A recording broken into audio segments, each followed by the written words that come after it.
We are here for another part of the whip around coverage with Grembling being Alabama A&M 60-55, Jackson State up 72-61 over its Pine Bluff, Fairfield leading St. Peter's 54-30, Purdue Fort Wayne beating Mercy 50-28, Northern Kentucky at Purdue at Cleveland State might be the actual best one, the closest one of the day. We have Southern Illinois beat Valparaiso 42-37, 78-44 Drake over Evansville. Belmont down 8 to Bradley 64-56. Monmouth up 1 over Townsend 54-53, 50-36 Delaware over Unison, 62-30 Steinberg over Hampton, 60-46 Hofstra over Elon over Hofstra, excuse me. We have Campbell 52-50 over Charleston. We have Manhattan and Marist tied at 40 in the MAAC. We have Quinnipiac leading Iona 49-46, 67-56. Fairleigh Dickinson over Central Connecticut State. We have Lamar 55-31 over Houston Christian, 69-39. Florida National over Utah. We have Rhode Island down 1 to Dade, 31-30.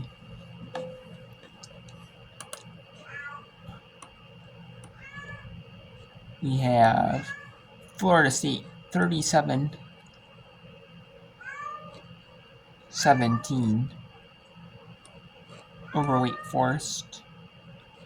We have Illinois State 39-28 over Murray State, 16-15 USC over Missouri State, 28-23 Charlton over Tarrant State Utah Valley, 11-7 Florida over Vanderbilt, and 5-2 win over Radford.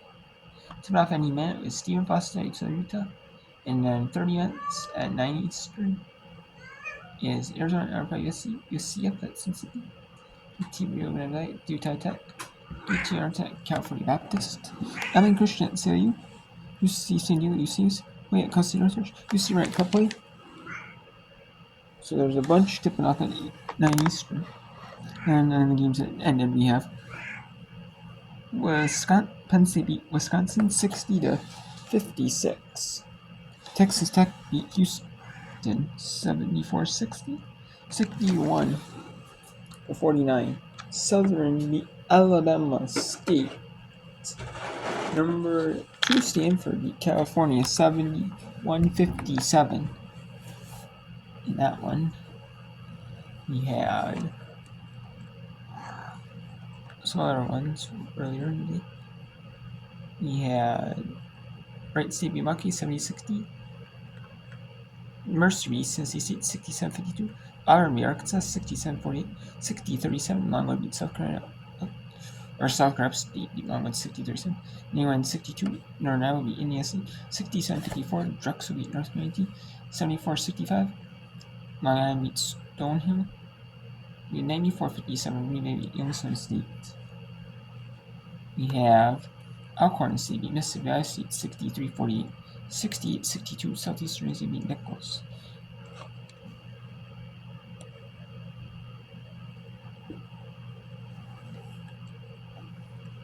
So let's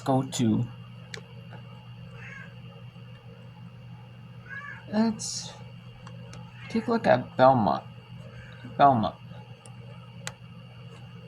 at Bradley. Belmont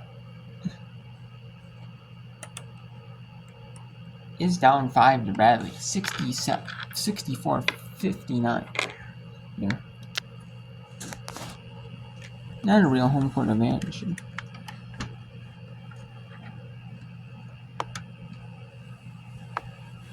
But for Bradley, there's not a lot of fans here, obviously, as you can see because of the record. But we'll take you there anyways.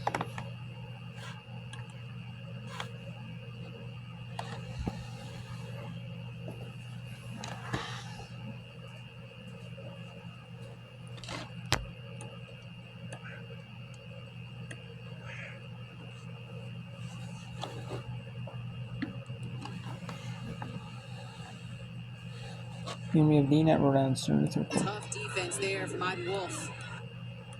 Northern Kentucky leading Cleveland State. Or down on Cleveland State points. Or to Cleveland State.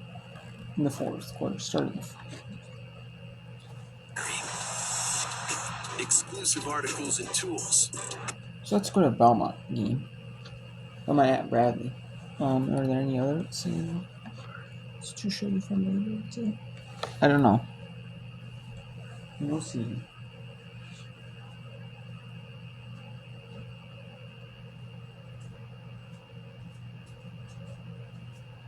Actually, let's take you to the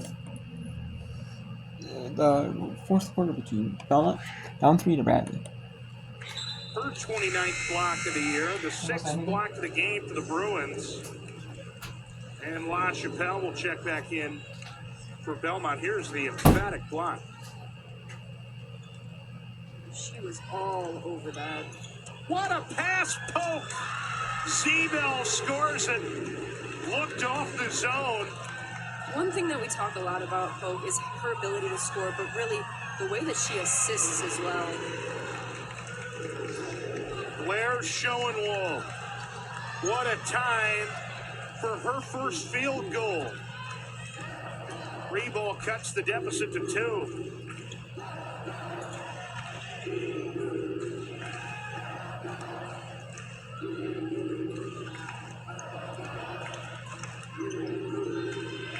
Pope moving without the ball. Couldn't hit the 3, and the Bruins can shoot for the lead with 4.5 to play. Schoenwald turning the corner. McGuff for the lead. Rebound tapped back out. The Bruins can try again.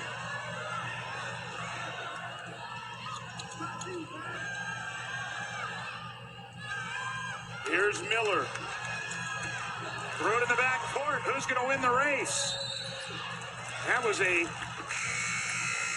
big-time play by Harrison. It may not show up in the stat sheet, but by winning the race, kept it from Rouse, and it's a backcourt violation as opposed to a live ball layup.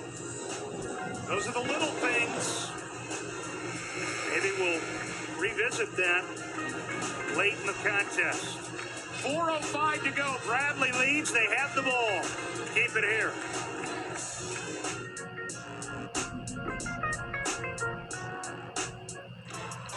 Live sports.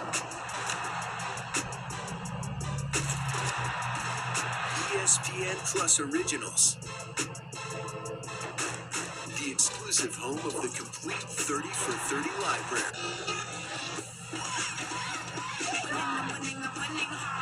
Okay, so we have a timeout here. Bradley's still with the lead here. But let's go to Fairfield. That's St. Peter's here.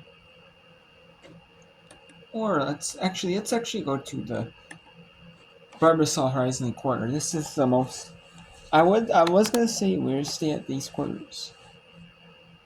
I mean, this might be the best quarter, but first quarter, right, state quarter was the best quarter probably so far. The last two quarters, the Trent Mercy quarter final. You know, that quarter final is just a blowout quarter. And for some reason.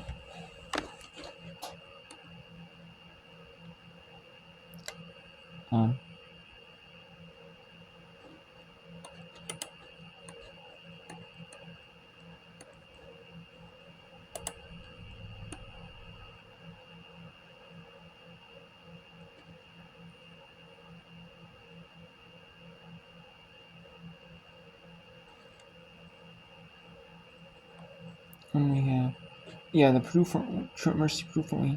Let's see about this one. It's starting to be competitive here. Looks like Drake's gonna be Evansville. Dragon State's gonna be Arkansas Paynetville. Seabrook's gonna win that one. So we have some good games for Ashes winners.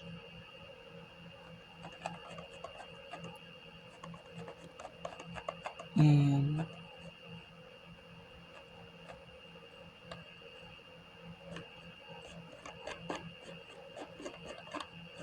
yeah, so there's a bunch of games going on now. Drake's going to be there in there. So let's go to Cleveland State. Trying to hold on over Northern Kentucky. If Cleveland State wins, they'll face Wright. Winner of this will face Wright State. And looks like Purdue Fort Wayne's going to face Green Bay in their semi. Wednesday night, so that's either noon Eastern or 2:30 Eastern on Monday the 11th on ESPN Plus for Horizon League semifinals at Indiana Farmers Coliseum. They're not at campus sites. It's not those things where every game is at campus sites, like the ASUN, the America East, or like the ASUN, the America East, the Patriot League, the Northeast Conference. So to where you host campus, it's the whole tournament. You know, not this Horizon the quarter ones are only to the quarter.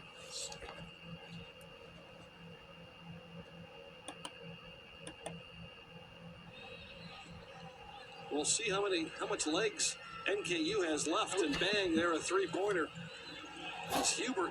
Remember, NKU played just 2 nights ago. They played at Oakland. They were on the road. And when my battery's been down, yeah, I'm charging it. It's been down because I'm closing the report. So when I get down, I'm going to might end it down tonight. Since Monday afternoon, Maples dribble drive and went off of Villalobos' feet. 72-60, chance to make it a 10-point game, possibly single digits. Davis for three, and she does. 72-63, the Vikings at the 8-minute mark of the third quarter, led by 22. NKU continues to chip. 72-63 with 6:43 to go. Reisman topside flips it to Purdue. Purdue dribble drive on Carter McCray. Too hard off the window. Ball is ping-ponged and McCray squeezes it. 72-63. Back-to-back threes have made it from 15 down to 9. McCray outside. Hubert. Back to Blevins. Thought about a three. She'll dribble, drive, dropped it underneath, and the lay-in by McCray. Smart play. A timeout called by NKU. Blevins with a great pass inside to McCray. McCray has 27. And there's the three from Davis. All of a sudden, it's a 7-point advantage. We'll take a break, come back right after this on ESPN Plus. And wow, what a run there by Northern Kentucky University. The Norse. Showing why. They're just dominant Norse. So let's go to Fairfield at St. Petersburg, just a little tad. This one, the Peacocks are down 20, but playing a ranked Fairfield team. It's hard for mid-majors to get ranked, But with, some Power 5 wins, they got one over Rutgers, they got one over St. John's. They've actually hosted Power Conference teams. They hosted St. John's of the Big East, because the Big East is a Power Conference in basketball, and basketball. And they hosted them and won. They traveled to Rutgers. They beat Rutgers. They almost beat Vanderbilt by. They were super close to being Vanderbilt. Not the premier top teams, but Vanderbilt is pretty solid though. Playing them close there. Vanderbilt has over 20 wins in the season. St. John's is like a middle of the pack Big East team, but you got Rutgers, Atlanta Bombs, your team, but still a power conference win. Always looks good as a mid-major,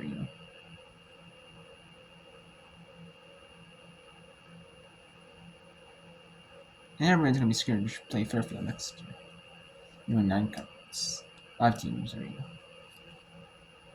With Carly Thibault, 2 dots. I wonder maybe it's one of those things where Carly Thibault, 2 dots. Wins the conference tournament maybe. Maybe goes 28-1. And then wins the conference tournament, maybe.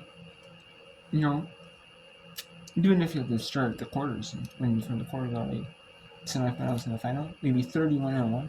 Maybe even have an upset. Indians maybe even win a game, maybe even 2. You end the year at least 31-1, then maybe 31-2, or if you win, a game in the NCAA, maybe 32-2. That'd be dominant season. Probably Thibault Joss is definitely going to get some looks, at higher ranked schools,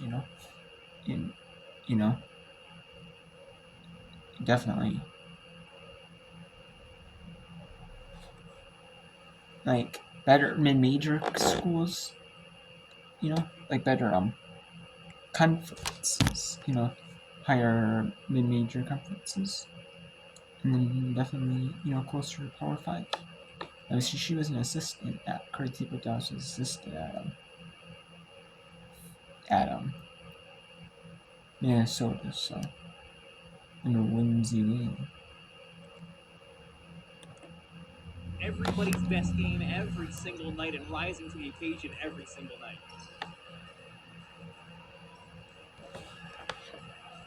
And trying to force it inside for Carly Fisher in the front. And there it is. So let's go back to Belmont at Bradley. Bradley trying to pull off the upset in the second to last Missouri Valley Conference game of the year for the regular season for every team, but these 2 teams particularly. It's not the second to last Horizon game or Missouri Valley Conference regular season game, second to last one in the whole conference, just second to last game day. Oh, and there's the 3. Belmont up 3 now. Bradley is, despite being 2-16 conference, 6-23 overall, Bradley's not giving up. They are not giving up. Playing hard-nosed. And there it that's the 3 ball. And the 3 ball, no good, but the third chance. Fitch flipped that one up short. And the Braves come up empty after 3 cracks.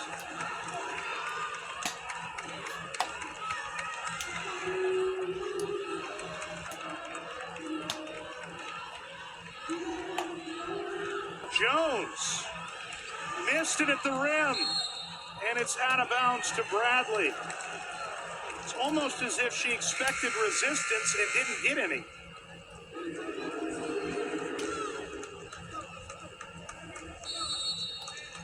Timeout Bradley, they'll advance it.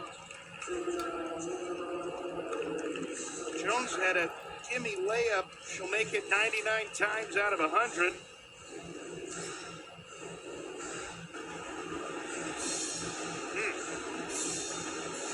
Well, now if you're Bradley, minute 3 to play, you would assume Belmont will come out in the zone. That's really what's been giving the Braves a hard time these past couple of minutes. How to combat the zone. That's what they're talking about in that huddle right there. Coaches are trying to put up a... Belmont looking, just to be dominant. Bradley. I mean, they're really not been dominant, but we'll take you back there. But maybe the media is going down in Cleveland, Ohio, or Cleveland State, leading 77-68. Cleveland State is one of the best mid-majors in the whole country. And you can see why, you know. I mean, but they're playing a tough Northern Kentucky team. You know, Northern Kentucky obviously is going to get their best, give Cleveland State their best, you know. One of the top teams, Green Bay and Cleveland State, you're obviously going to get your test every game.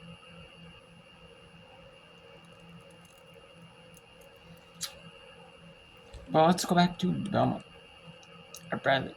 I know this is a regular season game.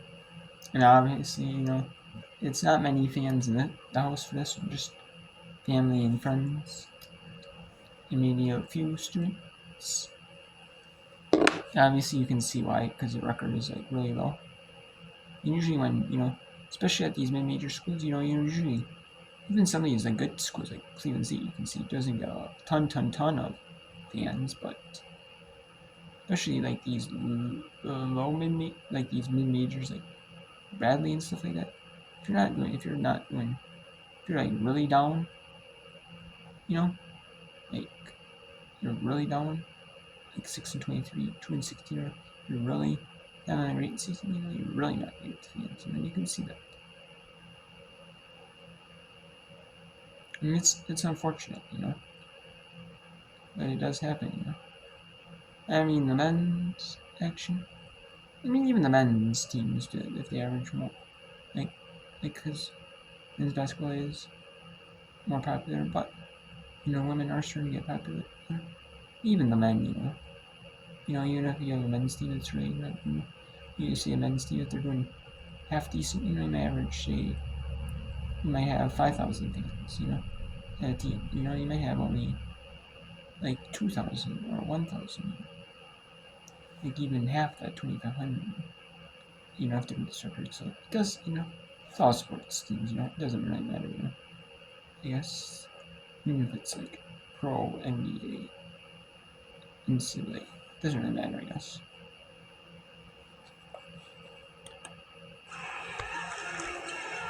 McGuff has been confident from beyond the arc, number 12 in red. Inside Miller. Timeout Bradley. And timeout Bradley.